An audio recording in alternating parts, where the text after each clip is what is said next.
ऐसा ये कोई पॉलिटिकल रैली नहीं है, यह है ऑल इंडिया रैंक 1 का सेलिब्रेशन। कोटा के कोचिंग में कुछ ऐसे ही सेलिब्रेट किया जाता है ऑल इंडिया रैंक 1 को। बट इमेजिन करो जेईई एडवांस के रिजल्ट का दिन है और लिस्ट में से ऑल इंडिया रैंक 1 गायब है। शॉक्ड हो जाओगे ना। कुछ ऐसा ही शॉकिंग इंसिडेंट हुआ था 2002 में, जब बंसल क्लासेस में टॉप बैच A0 के बच्चों का रिजल्ट चेक किया जा रहा था और किसी की भी ऑल इंडिया रैंक 1 थी ही नहीं। इवन के घंटों तक किसी भी कोचिंग ने, सिर्फ कोटा से ही नहीं, ऑल ओवर द कंट्री किसी ने भी ऑल इंडिया रैंक 1 अनाउंस ही नहीं की। सस्पेंस इतना बढ़ गया था कि समझ नहीं आ रहा था ऑल इंडिया रैंक 1 है कौन। शाम में एक लड़का खुद ही चल करके बंसल क्लासेस में आता है और बताता है उसकी ऑल इंडिया रैंक 1 है। Just imagine the level of shock जो इस स्टूडेंट ने, इस अंडरडॉग स्टूडेंट ने टीचर्स को दिया। और भी ज्यादा शॉकिंग बात यह थी कि डुंगराराम चौधरी एक ड्रॉपर स्टूडेंट होने के साथ साथ एक हिंदी मीडियम स्टूडेंट था। तो बंसल क्लासेस में टीचिंग ड्यूरेशन में मैंने कई बार वीके बंसल सर से इस टॉपिक पर डिस्कशन किया और कई सारी चीज़ें डुंगराराम चौधरी के बारे में जानी। सो आज मैं वही 5 पॉइंट्स तुम्हारे सामने रखने वाला हूँ जिन्हें अप्लाई करके तुम भी irrespective of your batch, irrespective of your present condition, अपनी रैंक में एक बड़ा छलांग मार सकते हो। सबसे पहली बात जो मैंने वीके बंसल सर से सुनी वो ये थी कि इस स्टूडेंट की मेमोरी मास्टरी या रिकॉल रेजिलियंस यानी रिटेंशन पावर काफ़ी अच्छी थी एज कम्पेयर टू दूसरी स्किल्स के। दूसरी स्किल्स को इसने एग्जाम के पास में जा करके अच्छा कर लिया था, जैसे टेस्ट पेपर स्किल। और ये हमारे आज के इस वीडियो का लास्ट पॉइंट होगा, मिस मत करना। Coming back to memory mastery, ये कुछ ऐसा नहीं है कि गॉड गिफ्टेड होता है। बिलो एवरेज स्टूडेंट्स भी अपनी रिटेंशन पावर अच्छी कर लेते हैं। एंड एक डेटा तुम्हें समझाने के लिए काफ़ी होगा कि almost 89% of the top rankers accept करते हैं कि जेईई की प्रिपरेशन के प्रोसेस में ही कंसिस्टेंट होने से उनकी रिटेंशन अच्छी हुई है। मैं तुम्हें एक फैक्टर यहाँ पर ऐड करने बोलूँगा जो जनरली टॉपर्स के मुंह से तुम नहीं सुनोगे वर्ड्स के फॉर्म में, बट कंसिस्टेंसी के साथ साथ इंटेंशनल प्रैक्टिस बहुत ज़रूरी है। इंटेंशनली खुद को हमेशा बताया करो। जब कोई तुम एनसीईआरटी का डेटा देखते हो या कोई तुम फार्मूला देखते हो तो खुद को इंटेंशनली ये बताया करो कि ये फार्मूला मुझे एब्जॉर्ब कर जाना है, मुझे ध्यान में रखना है। फर्स्ट टाइम जब तुम किसी भी फार्मूले को देखते हो और जानते हो कि ये पूछा जा सकता है, ये इससे रिलेटेड PYQs आ चुके हैं, तुम्हारा एटीट्यूड और तुम्हारे इंटेंशन ऐसे ही होने चाहिए कि ये मुझे एब्जॉर्ब करना है अभी के अभी। और ओवर द टाइम तुम्हारी ये इंटेंशनल प्रैक्टिस तुम्हें मेमोरी मास्टरी दिलाती है। Next point is 100 days dominancy.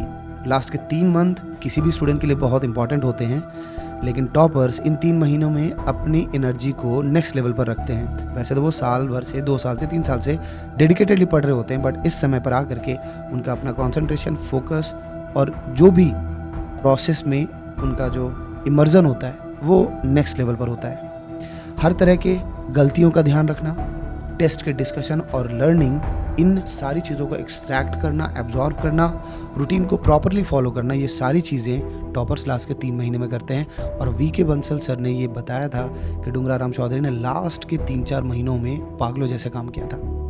हर एक टेस्ट के डिस्कशन, हर एक पॉइंट, हर एक क्वेश्चन से जो लर्निंग और लेसन थी उन्होंने एक्सट्रैक्ट करके बिल्कुल दिल दिमाग में बिठा लिया था। तो this is something everyone should take care of कि लास्ट के 3 महीने में बहुत बड़ा डिफरेंस क्रिएट होता है। एग्जैक्टली सेम चीज़ मैंने सर्वेश की प्रिपरेशन में भी देखा था और ऑलमोस्ट हर टॉपर के लिए मैंने सेम पैटर्न देखा है। थर्ड पॉइंट बड़ा इंटरेस्टिंग है और काफ़ी मोटिवेटिंग भी है। इसमें वीके बंसल सर से बहुत कुछ मैंने सीखा इस पॉइंट से related and I believe exactly तुम इस बात से फ़ायदा बहुत उठा सकते हो। सर ने ये बताया कि कई बार जो हाई परफॉर्मर्स होते हैं, टॉप बैच के जो स्टूडेंट्स होते हैं, वो एग्ज़ाम के दिन एक्सपेक्टेशन का प्रेशर ले लेते हैं, जिस वजह से वो अंडर परफॉर्म करके आ जाते हैं, कई सारी गलतियां कर जाते हैं जो वो पहले अपने 2 साल की प्रिपरेशन में कहीं नहीं कर रहे थे, वो एग्ज़ाम के दिन करके आ जाते हैं, जिससे उन्हें बड़ा नुकसान होता है। वहीं पर लोअर बैच का कोई अंडरडॉग स्टूडेंट जिसे कुछ भी हारने का डर नहीं होता, जिसे हम नथिंग टू लूज एटीट्यूड कहते हैं, उस एटीट्यूड की वजह से वो एग्ज़ाम के दिन ज़्यादा ही अच्छा परफॉर्म करके आता है। और ये चीज़ डुंगराराम चौधरी के साथ बहुत फेवरेबल थी। तो आई थिंक तुम्हें भी समझना चाहिए कि ये नथिंग टू लूज एटीट्यूड ना तुम्हें विजेता बना देता है। Next point is two strong subjects. ये पॉइंट स्ट्रैटेजिकली बहुत इंपॉर्टेंट है बिकॉज ज़्यादातर स्टूडेंट गलती ये कर रहे होते हैं कि वो परफेक्शनिज्म अचीव करने के चक्कर में तीनों सब्जेक्ट को अपनी एनर्जी दे रहे होते हैं, जबकि most of the toppers 2 subject पर अपनी एनर्जी को ज़्यादा फोकस रखते हैं अपनी जेई प्रिपरेशन के टाइम पर। एंड देन जब वो एग्ज़ाम के पास में आते हैं तो एग्ज़ाम के पास वाले मंथ्स में 3rd सब्जेक्ट को इंटेंसिफाई कर देते हैं, उस पर एफर्ट को इंटेंसिफाई कर देते हैं। तो पहले ड्यूरिंग जेई प्रिपरेशन 2 सब्जेक्ट की वजह से वो अपना कॉन्फिडेंस ऊपर रख रहे थे, टेस्ट में मार्क्स ऊपर रख रहे थे, एंड अब जबकि एग्ज़ाम पास में आता है तो वो 3rd सब्जेक्ट पर भी अपने फोकस को बढ़ा देते हैं, अपने एफर्ट को बढ़ा देते हैं, जिससे जेई एडवांस आते आते उनके पास तीनों सब्जेक्ट पर ग्रिप अच्छी हो रही होती है। उनके अंदर ये विश्वास रहता है कि कोई बात नहीं, अगर 3rd सब्जेक्ट में किसी एक सब्जेक्ट में मार्क्स गिरा भी तो 2 सब्जेक्ट ऐसे हैं जिनमें मार्क्स उनका ऊपर ही जाएगा, चाहे किसी भी लेवल का, किसी भी टफनेस का पेपर उनको दिया जाए। इस स्ट्रैटेजी के बारे में वीके बंसल सर ने डुंगरा राम चौधरी से भी रिलेटेड सेम बात बताई थी कि इसी स्ट्रैटेजी की वजह से एंड में जा कर के उसने फिजिक्स भी अपनी अच्छी कर ली थी, जहाँ पर मैथ्स और केमिस्ट्री उसकी पहले से ही काफ़ी अच्छी थी और उसके एफर्ट काफ़ी ज़्यादा होते थे इन दोनों सब्जेक्ट पर। जे एडवांस के दिन भी मैथ्स और केमिस्ट्री दोनों में कंट्री हाईएस्ट मार्क थे डुंगरा राम चौधरी के। लास्ट पॉइंट इस टेस्ट पेपर स्किल। इस स्टूडेंट ने अपने टेस्ट पेपर स्किल में बहुत इंप्रूवमेंट किए थे लास्ट के कुछ मंथ्स में।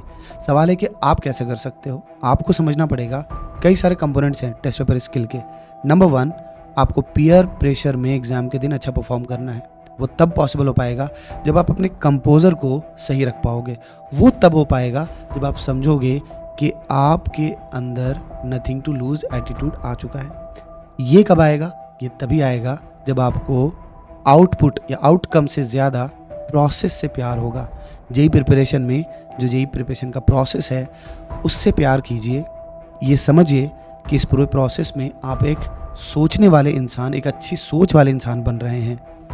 आउटकम पर जितना फोकस करेंगे उतना ज़्यादा आपको आपकी गलतियां डरा रही होंगी, आपके अंदर डाउट क्रिएट होगा और इन दी एंड ये डाउट आपके कंपोजर को खा जाएगा। Second thing is time management. ये टाइम मैनेजमेंट की आदत अचानक से नहीं आ जाएगी। ऐसा नहीं है कि आपने 6 महीने साल भर पढ़ाई की और अचानक से एग्जाम के दिन आप टाइम मैनेज कर लोगे। ऐसा कभी नहीं होने वाला।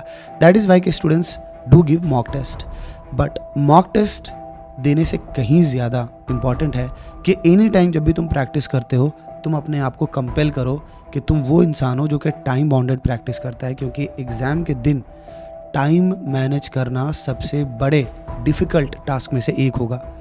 और ये तभी इजी हो पाएगा तुम्हारे लिए जब तुम इसे अपने डेली की हैबिट्स में कन्वर्ट कर पाओगे, डेली की हैबिट्स में शामिल कर पाओगे। तो तुम्हें करना ये है, हर दिन जब भी तुम सॉल्विंग करते हो, चाहे वो तुम्हारी डीबीपी सॉल्विंग हो, चाहे तुम्हारी एक्सरसाइज सॉल्विंग हो, तुम्हें ये काम टाइम बाउंडेड मैनर में करना है। अगर तुम 20 क्वेश्चंस बनाते हो तो तुम्हें टाइमर सेट करना है 20, 25 मिनट्स, 30 मिनट्स का, depending upon level of difficulty, and then solving में लगना है। कभी भी अपने आप को रिलैक्स्ड माइंडसेट में रख करके तुम एग्ज़ाम के पीयर प्रेशर के लिए तैयार नहीं कर पाओगे। हर दिन तुम्हें अपने आप को बताना पड़ेगा कि यही प्रेशर तुम्हें एग्ज़ाम के दिन लेना है। एग्ज़ाम का दिन कुछ डिफरेंट नहीं होता, हम उसे डिफरेंट बना देते हैं क्योंकि हमारी हैबिट्स एग्ज़ाम के दिन के लिए अलाइन नहीं होती हैं। Next point is selection of question. तुम्हारे test paper skills selection of question के साथ ही इम्प्रूव करती हैं। ओवर द टाइम तुम्हें अगर अपने टेस्ट पेपर सॉल्विंग स्किल्स अच्छी करनी है, अगर एग्ज़ाम में अच्छा परफॉर्म करना है, तो तुम्हें हर पेपर में, हर मॉक टेस्ट में सिलेक्शन ऑफ क्वेश्चन ठीक रखना पड़ेगा। हमेशा स्टार्टिंग में इजी क्वेश्चन और डुएबल क्वेश्चन करते हैं, then average and then difficult पर जाते हैं। इजी और एवरेज क्वेश्चन में जो तुम सॉल्विंग के बाद जो कॉन्फिडेंस डेवलप करते हो, उसी कॉन्फिडेंस से, उसी एनर्जी से टफ क्वेश्चन वाले पार्ट को हिट कर पाते हो और अपने सिली मिस्टेक्स को रिड्यूस कर पाते हो। इन 5 पॉइंट्स का ध्यान रख करके आई होप तुम भी irrespective of your current situation अच्छी रैंक बनाओगे। Take care, all the best.